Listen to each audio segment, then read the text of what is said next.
Okay, I'm showing you how to make this nice bend. What I do is bring that up to a mark. I don't have a mark here, but I usually make a mark. I bend my copper around, pulling evenly from both sides, and pull it up tight. And I bring it up a little bit in this tool. You can see what they are. I don't know what they're called. And I take and I squeeze the bend together. And carefully bend this back over those jaws. And bend this side back over the jaws. And continue to tighten it up.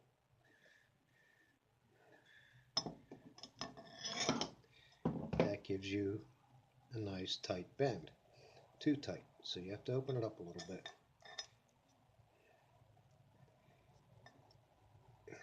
And then you can remove your screw. And then you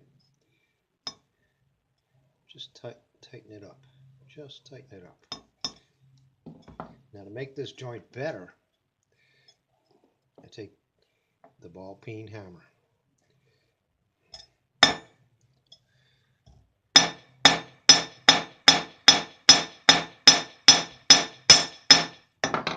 And slightly flatten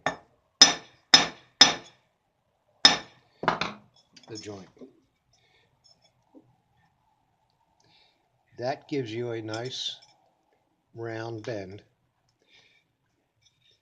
that you can slip a screw in and still get your desired angle. In this case, we want a 90.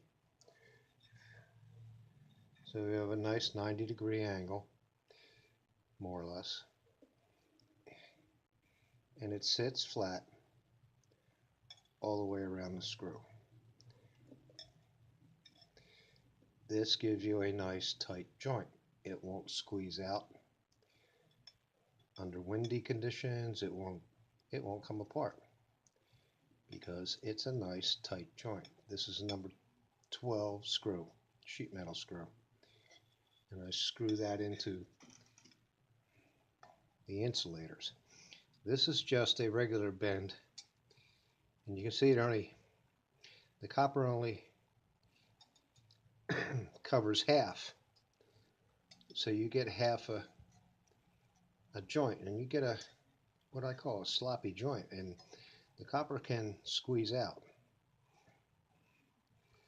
So I always put a washer on the bottom, and since I started using this type of joint, I don't need a washer on the top. The bottom washer keeps the wire from penetrating into the soft insulators. That gives you a nice flat joint.